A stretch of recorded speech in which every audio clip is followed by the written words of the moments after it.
வணக்கம். செல்வகுமாரின் அதிகாலை வானிலை ஆய்வறிக்கை. அதிகாரப்பூர்வ வானிலை அறிக்கைக்கு இந்திய வானிலை ஆராய்ச்சித்துறை அறிக்கையை பார்க்கவும். 2026 மே 5 செவ்வாய்க்கிழமை அதிகாலை நிலவர வானிலை பதிவு.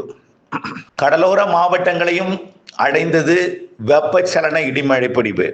நேற்றைக்கு கிருஷ்ணகிரி மாவட்டம் தொடங்கி திருவாரூர் நாகப்பட்டினம் மாவட்டம் வரைக்கும் நல்ல மழைப்பொழிவை கொடுத்திருக்கிறது. பல மாவட்டங்கள்ல கனமழையும் அதே மாவட்டங்கள்ல ஒரு பகுதியை ஒதுக்கியும் நல்ல மழைப்பொழிவு கொடுத்திருக்கிறது. இந்த நிலையில விருதுநகர் மாவட்டம், விருதுநகர்ல 19 மில்லிமீட்டரும் கிடைக்கப்பட்ட தகவலை மட்டும் நான் அறிவிக்கிறேன். திருப்பத்தூர் மாவட்டம் வாணியம்பாடி 28 மில்லிமீட்டர், இதை விட கூடுதல் மழைப்பொழிவு பொழிந்திருக்கு. கிடைக்கப்பட்டது இதுதான். திருவாரூர் மாவட்டம் 59 மில்லிமீட்டருங்க, 6 சென்டிமீட்டர். திருவாரூர் மாவட்டம் திருத்துறைப்பூண்டி, 6 சென்டிமீட்டர் மழை. சிவகங்கை மாவட்டம் சிங்கம்புணரி 33 மில்லிமீட்டர், 3 சென்டிமீட்டர் மழை. சேலம் மாவட்டம் கங்கவள்ளி வீரகனூர் 54 மில்லிமீட்டர். மேலும் கரியக்கோவில் அணை 31 millimetre, Attur 25 millimetre, Gangavalli 20 millimetre, Thammampatti 16 millimetre, Salem 13 millimetre, Danishpettai 10 millimetre. மேலும் தலைவாசல், ஏற்காடு இதெல்லாம் நல்ல மழை. அடுத்தபடியா பார்த்தீங்கன்னா ராணிப்பேட்டை மாவட்டம் ஆற்காடு 25 மில்லிமீட்டர், கலவை பீடல்வடி 23 மில்லிமீட்டர், வாலாஜா 4 மில்லிமீட்டர். நிறைய மழை பொழிவு அந்த மாவட்டத்தில். அடுத்தபடியா நாமக்கல் மாவட்டம் மோகனூர் 6 மில்லிமீட்டர் மழை. எல்லாம் மில்லிமீட்டர் அளவில் உள்ளதுதான் கிடைக்கப்பட்டிருக்கு. நிறைய மாவட்டங்கள் மழை. தருமபுரி மாவட்டம் பெண்ணாகரம் 12 மில்லிமீட்டர். நிறைய மழைப்பொழிவு பொழிந்திருக்கிறது, அதை பார்ப்போம். கிராமப்புறங்கள்ல பெரும்பாலும் நல்ல மழை. நாகப்பட்டினம் மாவட்டம் தேவூர் 26 மில்லிமீட்டர், வலிவலம் 20 மில்லிமீட்டர், தெற்கு காடு தில்லைவிளாகம் தெற்கு காடு 30 மில்லிமீட்டர். அடுத்தபடியா உதய மார்த்தாண்டபுரம் 31 மில்லிமீட்டர். திருத்துறைப்பூண்டி தான் 6 சென்டிமீட்டர் பெஞ்சிருக்கு. அடுத்தபடியாக பார்த்தீங்கன்னா புதுக்கோட்டை மாவட்டம் மலையூர் 25 மில்லிமீட்டர், கோவிலூர் 22 மில்லிமீட்டர். அடுத்தபடியா Sothuppalai 18 millimetre, Udaiyalipatti 34 millimetre, Keeranur 20 millimetre. அடுத்தபடியாக திருச்சி மாவட்டம் தேனேரிப்பட்டி 38 millimetre, Navalur Kuttapattu 66 millimetre. Navalur Kuttapattu 66 millimetre மழை பொழிஞ்சிருக்கு. நவலூர் குட்டப்பட்ட நாவல்பட்டு தலை, ஏதோ ரெண்டுல ஒரு ஊர் பேர் தான். கிட்டத்தட்ட ஏகப்பட்ட நல்ல மழைப்பொழிவு பொழிந்திருக்கு. அடுத்தபடியாக நிறைய இடங்கள்ல மழைங்க, பெரிய பட்டியல். மஞ்சள் வண்ணமே, அதாவது கனமழையே கிட்டத்தட்ட 10 இடங்கள்ல இருக்கு. மிதமானது முதல் சற்று கனமழை ஏகப்பட்ட இடங்கள், லேசான மழை, நனைக்கும் மழை, தூறல் மழைலாம் நிறைய இடங்கள் இருக்கு. அந்த மழையில சென்னை எட்டல என்ன மழை, சென்னை திருவள்ளூர் கடலோரம் எட்டல. அப்புறம் டெல்டாவிலையும் உள்பகுதியில் ஆங்காங்கே ஒதுக்கி இருக்கு. ராமநாதபுரம், தென் மாவட்டங்கள், தூத்துக்குடி, திருநெல்வேலி ஒதுக்கி இருக்கு. இந்த நிலையில வரக்கூடிய நாட்கள்ல மழை எப்படி இருக்கும் என்பதை பார்ப்போம். தற்பொழுது நிலநடுக்கோட்டு இந்திய பெருங்கடல் மற்றும் அதனை ஒட்டிய தென்மேற்கு வங்கக்கடலை ஒட்டிய தெற்கு மத்திய மற்றும் தென்மேற்கு வங்கக்கடல் மற்றும் நிலநடுக்கோட்டு இந்திய பெருங்கடல்ல காற்று சுழற்சி உருவாகிவிட்டது. அதாவது தமிழ்நாடு மற்றும் இலங்கை அதனை ஒட்டியுள்ள வங்கக்கடல் அப்படியே நிலநடுக்கோட்டு இந்திய பெருங்கடல் வரைக்கும் காற்று சுழற்சி உருவாகிவிட்டது. இந்த காற்று சுழற்சி 7ஆம் தேதி மிக நெருங்கி வரும். 8ஆம் தேதியிலிருந்து தீவிரமடையும். 8ஆம் தேதியிலிருந்து 14ஆம் தேதி வரைக்கும் 8, 9, 10, 11, 12, 13, 14 என்ற ஒரு வாரம் தமிழ்நாட்டு கரைக்கு மிக நெருக்கமாகவே நகர்ந்து ஒரு வாரம் இதே வானிலை தான். நாம ஏற்கனவே சொன்னதெல்லாம் நினைவுபடுத்தணும். நம்மளோட வானிலை அறிக்கை மிக துல்லியமா இருக்கு. ஆனால் உங்களுடைய ஆதரவு மட்டும்தான் இல்லை. காரணம் புரிதல் இல்லாமை காரணமாகத்தான். அக்னி வெயில் காலத்துல மழை இருக்கும். இந்த அளவுக்கு வெயில் வாட்டம்னு அச்சப்படாதீங்க. ஏப்ரல்லையே இந்த வெயிலா இருக்கு, அப்ப மே அக்னில அதிகமா இருக்கும்னு நினைக்காதீங்க. மழை அதுல வரப்போகுதுன்னு சொன்னோம். 2 பக்கமும் 2 சிஸ்டம் சொன்னோம். அதனை தொடர்ந்து மேலும் சிஸ்டங்கள் உருவாகும்னு சொன்னோம். முன்கூட்டியே தொடங்கும் தென்மேற்கு பருவமழைன்னு சொன்னோம். ஆகவே இதெல்லாம் சரியாக அமைய போகிறது. ஆக இதன் அடிப்படையில் இப்பொழுது பெய்து கொண்டிருக்கூடிய வெப்பச்சலன இடிமழை பொழிவை பொறுத்த வரைக்கும் இன்றைக்கு மேற்கு தொடர்ச்சி மலை மாவட்டங்கள், பாலக்காட்டு, கணவாய் உட்பட. சார், எனக்கு கோயம்புத்தூர் மழை பெய்யலையே, எப்ப பெய்யும் சொல்றீங்க. உடுமலைப்பேட்டையில எங்க வயல்ல இன்னும் எங்க காட்டுல மழை இல்லை அப்படின்னு நீங்க நிறைய பேர் சொல்றீங்க.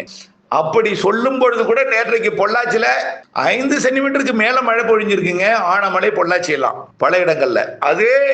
அதே பூமி உடுமலைப்பேட்டை சுற்று வட்டாரம் தூறல், குடிமங்கலம் மழை, இப்படி ஆங்காங்கே அந்த மழைப்பொழிவும் இருந்தது. இன்றைக்கு நீலகிரி முதல் கன்னியாகுமரி வரைக்கும் மேற்கு தொடர்ச்சி மலை, அதாவது இன்றைக்கு செவ்வாய்க்கிழமை 5ஆம் தேதி மேற்கு தொடர்ச்சி மலையில் தொடங்கும் மழை மாலையில நீலகிரி ஈரோடு மற்றும் சேலம், கிருஷ்ணகிரி, தர்மபுரி, திருப்பூர், கோயம்புத்தூர், திண்டுக்கல், கரூர் மற்றும் தேனி, மதுரை, விருதுநகர், திருநெல்வேலி, தென்காசி, கன்னியாகுமரி இந்த மாவட்டங்களுக்கு எல்லாம் மழைப்பொழிவை மாலையில கொடுக்க தொடங்கி அப்படியே கல்வராயன் மலைப்பகுதி மதுரையில் இருந்து வேலூர் வரைக்கும் உள்ள பகுதிகள், வேலூர், திருப்பத்தூர், நம்ம ஏற்கனவே கிருஷ்ணகிரி, தர்மபுரி சொல்லிட்டேன், இப்ப அதையும் தாண்டி வரும் இன்றைக்கு இரவு. வேலூர், திருப்பத்தூர், திருவண்ணாமலை, கள்ளக்குறிச்சி மற்றும் ஒட்டுமொத்த கல்வராயன் மலைப்பகுதி மற்றும் சேலம் மற்றும் கள்ளக்குறிச்சி மாவட்ட எல்லைப்பகுதி, சேலம் மற்றும் கடலூர் மாவட்ட எல்லைப்பகுதி, தம்மம்பட்டி உட்பட, கொல்லிமலை உட்பட இன்றைக்கு நல்ல மழைப்பொழிவு இன்றைக்கு இரவு கிடைக்கும். அதே போல திருச்சி மாவட்டத்தின் வடக்கு பகுதி, திருச்சி மாநகர் பகுதி, திருச்சி தெற்கு பகுதி, புதுக்கோட்டை மாவட்டம் பொன்னமராவதி மற்றும் நத்தம், திண்டுக்கல் மாவட்டம், மதுரை மாவட்டம், புதுக்கோட்டை, சிவகங்கை, இந்த திருச்சி இந்த மாவட்டங்கள் சந்திக்கும் இடம் மதுரை மாநகர் உட்பட. அடுத்தபடியாக சிவகங்கை, புதுக்கோட்டை மாவட்டத்தில் இன்றைக்கு ஆலங்குடிக்கு வாய்ப்பு பிரகாசமா இருக்கு. அப்புறம் பெரும்பாலான புதுக்கோட்டை மாவட்ட பகுதிகளில் இன்றைக்கு வாய்ப்பு இருக்கு. அப்படியே அந்த மழைப்பொழிவு புதுக்கோட்டை மற்றும் தஞ்சாவூர், திருவாரூர், நாகப்பட்டினம், காரைக்கால், மயிலாடுதுறை மற்றும் திருச்சியை தாண்டிய பெரம்பலூர், அரியலூர், கடலூர், மயிலாடுதுறை, காரைக்கால், கடலூர், அரியலூர் எல்லாமே இன்றைக்கு மழை வாய்ப்பு இருக்கு. அதே போல புதுச்சேரி, கள்ளக்குறிச்சி, விழுப்புரத்திற்கும் மழை வாய்ப்பு இருக்கு. சென்னைக்கும் கொடுக்கலாம், பொறுத்திருந்து பார்க்கணும். சரி, எல்லா மாவட்டங்களுக்கும் மழை இருக்கு, ஒதுக்கிட்டே இருக்கே, எங்க ஊர் சொல்லலையே, மழையும் ஒதுக்குது, உங்கள் வாயாலையும் மழை பெய்யும்னு சொல்ல மாட்டீங்களே அப்படின்னு சொல்ல நினைக்கிறீங்க நீங்க. கண்டிப்பா மழை பெய்யும். தாழ்வு நிலை வந்தால் கோடை போல் இருக்காது. கோடையில் கொட்ட போகும் மழைன்னு கொடுத்திருந்தோம். 15 நாட்களுக்கு முன்பே அக்னி குளிர போகிறது, அக்னி காலத்தில் கொட்ட போகும் மழை, கோடையில் கொட்ட போகும் மழைன்னு சொல்லியிருந்தோம். தாழ்வு நிலை ஆய்வில் இருக்கு, தமிழ்நாட்டுக்கு நெருக்கமா வந்து விலகி போகுமான்னு கேட்டிருந்தோம், சொல்லியிருந்தோம். அதெல்லாம் ஆய்வில் இருக்குன்னு சொன்னோம். அப்பவே சொல்லிட்டோம், 4 நாளாவே தமிழ்நாட்டை நெருக்கமாக வந்து மிக மெல்ல வடக்கு நோக்கி நகர்ந்து வட தமிழ்நாட்டை ஒட்டிய ஆந்திர பிரதேசம் வழியாக, கர்நாடக வழியாக அரபிக்கடல் நோக்கி நகரப்போகிறது தாழ்வு நிலை மற்றும் பகுதியாக. இது 6ஆம் தேதி வங்கக்கடலோரம் மழைப்பிடிப்பை கொடுத்து 6ஆம் தேதி அதிகாலை மீண்டும் புதன்கிழமை 6ஆம் தேதி தென் மாவட்டங்கள்ல தீவிரமடையும். ஏன்னா காற்று சுழற்சி நிலநடுக்கோட்டு இந்திய பெருங்கடல் மற்றும் இலங்கையில் இருந்துதான் இலங்கையை ஒட்டிய பகுதிக்கு வரப்போகுது. அதாவது மன்னார் வளைகுடா, குமரிக்கடல் மற்றும் அதனை ஒட்டிய தென்மேற்கு வங்கக்கடல், இலங்கை மற்றும் பாக் ஜலசந்தி மற்றும் டெல்டா மாவட்டங்களுக்கு நெருக்கமா வரப்போகுது. அந்த காற்று சுழற்சி காரணமாக கன்னியாகுமரி, தூத்துக்குடி, திருநெல்வேலி, தென்காசி மற்றும் விருதுநகர், ராமநாதபுரம் மாவட்டங்களுக்கு வரக்கூடிய புதன்கிழமை 6ஆம் தேதி நாளை நல்ல மழைப்பொழிவை கொடுக்க தொடங்கும். அதே மழை விருதுநகருக்கும், ராமநாதபுரம் உள்பகுதி, விருதுநகர் மாவட்டம் கிழக்கு பகுதி மற்றும் மதுரை மாவட்டத்திலையும், தேனி, திண்டுக்கல், நீலகிரி, திருப்பூர் மாவட்ட பாலக்காட்டு கணவாய் பகுதி மற்றும் கோயம்புத்தூர் மாவட்ட பாலக்காட்டு கணவாய் பகுதி, கோயம்புத்தூர் மாநகரம், திருப்பூர், பொள்ளாச்சி, திருப்பூர் மாவட்டத்தோட உடுமலைப்பேட்டை மற்றும் மடத்துக்குளம், குண்டடம், பழனி, ஒட்டஞ்சத்திரம், இப்படியே திண்டுக்கல், திருப்பூர், கோயம்புத்தூர் மாவட்டத்தில் காற்று பகுதிக்கும், கரூர் மாவட்டத்தோட அரவக்குறிச்சி மற்றும் அங்கு இதுவரைக்கும் பழைய பெய்யாத பழ விடுதி போன்ற பகுதிகள் மற்றும் அப்படியே கரூர் மாவட்டத்தோட தெற்கு பகுதி, திண்டுக்கல் மாவட்ட பகுதி, இதெல்லாமே நாமக்கல், சேலம், கிருஷ்ணகிரி, தர்மபுரி எல்லாம் புதன்கிழமை மழையின் அளவு தீவிரமடையும் கேரளாவிற்கும். அப்புறம் 6ஆம் தேதி இரவு பலத்த மழைப்பொழிவு இருக்கிறது. கல்வராயன் மலைப்பகுதியை ஒட்டிய மாவட்டங்கள் 2 பக்கமுமே, கிருஷ்ணகிரி, தர்மபுரி, சேலம், நாமக்கல், திருச்சி மாவட்டத்தில் 3 பக்கமுமே, அதாவது மத்திய பகுதி, வடக்கு பகுதி, தெற்கு பகுதி, கரூர் மற்றும் ஈரோடு, நாமக்கல், சேலம் மற்றும் மதுரை, அப்படியே கோயம்புத்தூர், திருப்பூர் எல்லாமே நல்ல மழை கொடுத்து பிறகு அப்படியே திருச்சி மாவட்டத்துக்கு வந்து கல்வராயன் மலைப்பகுதி அப்படியே பெங்களூர் வரைக்குமே பெய்து அப்படியே கல்வராயன் மலைப்பகுதிக்கு வந்து திருப்பத்தூர், வேலூர் மாவட்டம் முதல் மதுரை மாவட்டம் வரைக்கும் உள்ள பகுதிகளுக்கு கொடுத்து பிறகு வங்க கடலோரத்தின் அனைத்து மாவட்டங்களுக்கும் வரக்கூடிய புதன்கிழமை இரவு, வியாழக்கிழமை அதிகாலை நல்ல மழைப்பொழிவை கொடுக்கும். ரைட். வியாழக்கிழமை 7ஆம் தேதி என்ன ஆகுன்னா புதிய காற்று சுழற்சி இலங்கை அருகே வந்துடும். மேகமூட்டம் தான் ஒரு மழை காலம் போல வானிலையாக மாறிடும். மேகமூட்டம், தூறல் தொடங்கும், ஆங்காங்கே மழைப்பொழிவு இருந்து கொண்டே இருக்கும். வெயில் என்பது இருக்காது, நல்லா புரிஞ்சுக்குங்க. இப்போ வெயில் எங்க பார்த்தாலும் குறைய தொடங்கினோம். 40, 41, 42 டிகிரி வரைக்கும் போன வேலூர் இனிமேல் 39 குறைந்துவிடும். இன்றைக்கு 40 தொட்டாலும் 39க்கு தான் அதிக வாய்ப்பு. இன்றைக்கு வேலூர் தான் அதிக வெயில், 39 இருக்கும். ஆனால் நாளைக்கு 38 குறைஞ்சிரும், 100 டிகிரியா குறைஞ்சிரும்.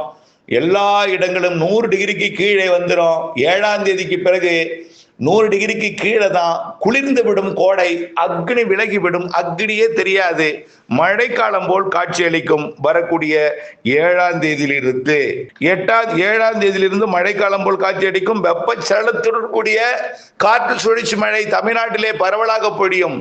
பெரும்பாலான மாவட்டங்கள்ல நல்ல மழை இருக்கும். ஆனால் வெப்பச்சலன மழை ஒதுக்கி ஒதுக்கி பெய்யும். வெப்பச்சலனத்துடன் இணைந்த காற்று சுழற்சி மழையில ஒதுக்குதல் குறையும். 7ஆம் தேதி வியாழக்கிழமை ஒதுக்குதல் குறையும். சரி, 8ஆம் தேதி என்ன ஆகும்? எல்லா மாவட்டங்களுக்குமே, கடலோர மாவட்டங்களுக்கு கனமழை காத்திருக்கிறது 8ஆம் தேதி. குறிப்பாக டெல்டா மாவட்டங்கள், தென்கடலோரம், இலங்கை, வடகடலோரம் எல்லாமே நல்ல மழை வெள்ளிக்கிழமை 8ஆம் தேதியிலிருந்து கொடுக்க இருக்கிறது. கன்னியாகுமரி முதல் படிப்படியாக உள் மாவட்டங்களுக்கும் தென் மாவட்டங்களின் உள்பகுதிகளுக்கும் 9ஆம் தேதி 8ஆம் தேதி இரவெல்லாம் மழைக்காலம் போலவே மழைங்க. இது மழைக்காலமா, கோடை காலமா, அக்னி நட்சத்திர காலமா என்று உங்களையே குழப்பும் அளவிற்கு இவ்வானிலை எல்லாம் பெரிய அளவிலே மாற்றம் அடைந்து 33 டிகிரி 34 டிகிரிக்கு போயிடும். வெப்பமெல்லாம் ரொம்ப குறைஞ்சிடும். ஃபாரன்ஹீட்ல பாத்தீங்கன்னா 90 டிகிரி ஃபாரன்ஹீட்டுக்கு போயிடும். 100 டிகிரி எங்கேயுமே இருக்காது. ஆகவே 38 என்பதே அதிகபட்ச வெப்பநிலையாக நாளைக்கு பதிவானாலும் அது 100 டிகிரி, வேலூர்ல பதிவானாலும் அதுக்கு அடுத்த நாளெல்லாம் பாத்தீங்கன்னா 37 36 டிகிரி செல்சியஸா குறைஞ்சிரும். 37 என்பது 98.6, 36 என்பது 96.8, அதற்கு கீழையும் 35, 34, 33க்கும் போய்விடும் வரக்கூடிய 8ஆம் தேதிக்கு பிறகு. 8ஆம் தேதியிலிருந்து சரி, 9ஆம் தேதி மேலும் தீவிரமடையும் மழை. காற்று சுழற்சி தமிழ்நாட்டை ஒட்டியே நகரும். அனைத்து மாவட்டங்களுக்கும் மழை, பரவலான மழை பொழிவு இருக்கும். ஆனால் பரவலான மழை பொழிவுனா எல்லோருக்கும் ஒரே மழை அட்டிய டைம்ல ஒரே மாதிரியா பொழியாது. மழையோட அளவுல ஏற்ற இறக்கம் இருக்கும். ஆனால் மழை வானிலை 8லிருந்து 8ஆம் தேதியை விட 9ஆம் தேதி பரவலாகும் தமிழ்நாடு முழுவதும் அனைத்து மாவட்டங்களுக்குமே. ஏன்னா 2 பக்கமும் 2 சுழற்சி உருவாக போகுது. அரபிக்கடல்ல ஒரு சுழற்சி உருவாக போகுது, வங்கக்கடல் பக்கமா ஒரு சுழற்சி வரப்போகுது. 2 சுழற்சி இணைஞ்சு வங்கக்கடல் சுழற்சி அப்படியே வட மாவட்டங்களுக்கு நெருக்கமா வடகடலோரம், சென்னை உள்ளிட்ட அந்த வடக்கு பகுதிக்கு போய் தெற்கு ஆந்திரா மற்றும் தமிழ்நாடை ஒட்டிய பகுதி வழியாக மேற்கு நோக்கி நகர்ந்து அரபிக்கடல் நோக்கி நகரப்போகுது. ஆகவே 14, 15 தேதியில தான் இது அரபிக்கடலுக்கே போகும்.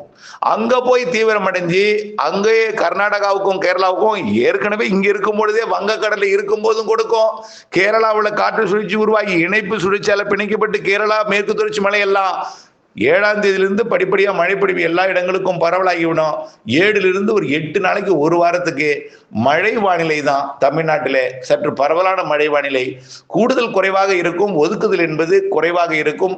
குறைஞ்சபட்சம் தூறல் இருந்து மிக கன மழைப்பொழிவு, ஒரு சில இடங்களில் அதிக கன மழைப்பொழிவு கூட தெரிகிறது. நாட்கள் நெருங்கட்டும், நிகழ்வு நெருங்கட்டும், பார்ப்போம். இது போனதுக்கு அப்புறம் அடுத்த சிஸ்டமும் வரப்போகுது. இது தொடர்பாக மே மாத வானிலை அறிக்கை என்று தனியாக ஒன்று இதோட இணைத்து பதிவிடுகிறேன். அதை பார்க்கவும். அதாவது இதோடு தொடர்ந்து மே மாத வானிலை அறிக்கை ஒன்று பதிவிட போகிறேன். மே மாதத்துல அடுத்த காற்று சுழற்சியும் உருவாக போகுது. தென்மேற்கு பருவமழையை கொண்டு வரக்கூடிய தாழ்வு நிலை உருவாக போகுது. தென்மேற்கு பருவமழை மே மாத இறுதி வாரத்துல இறுதி நாட்களுக்குள் தொடங்க இருக்கிறது. மேலும் தென்மேற்கு பருவமழை எப்படி இருக்கும், வடகிழக்கு பருவமழை எப்படி இருக்கும் என்ற ஒரு அறிக்கையும் பதிவிட போகிறேன். ஆகவே இதனை தொடர்ந்து வருவதை பாருங்கள். ஒரு 2 நாட்களுக்கு வானிலை அறிக்கையை தொடர்ச்சியாக அப்டேட்டா வழங்குவது கடினம். ஏற்கனவே நான் சொல்லியிருக்கேன், அறுவை சிகிச்சை ஒன்றுக்கு இன்றைக்கு பயணம் மேற்கொள்கிறேன். அதாவது ஆஸ்பத்திரியில் அட்மிட் ஆகி 2 நாளைக்கு புதன் வியாழன் அறுவை சிகிச்சை காரணமாக நான் மருத்துவமனையில் தங்க வேண்டிய நிலை இருக்கும் என்பதனால வெள்ளிக்கிழமை விரிவான அறிக்கையை கொடுக்கிறேன். ஆகவே பெரிய அளவிலே இந்த வானிலையில் மாற்றம் இருக்காது. இடையில எனக்கு வாய்ப்பு ஏற்படும் பட்சத்தில் எழுத்துப்பூர்வமாகவோ அல்லது சிறு அறிக்கையாகவோ, சுருக்க அறிக்கையாகவோ, சில நிமிடங்கள், 1 நிமிடம், அரை நிமிடம் என்ற அறிக்கையாகவோ வாய்ப்பு ஏற்படும் பட்சத்தில், ஆபத்து இருக்கும் பட்சத்தில், ஏதாவது மாற்றங்கள் இருக்கும் பட்சத்தில் கொடுக்கிறேன். தொடர்ந்து இந்த அப்டேட்ஸில் கேட்டு இருங்கள், இணைந்து இருங்கள் என்று அன்போடு கேட்டுக்கொள்கிறேன். ஆனால் பெரிய அளவில் மாற்றம் இருக்காது. இது அறிவிக்கப்பட்டது தான். இது நம்ம நீண்டகால அறிக்கையில் அறிவிக்கப்பட்டது தான். ஆகவே தொடர்ந்து இணைந்தே இருங்கள் அப்டேட்ஸுடன். நன்றி.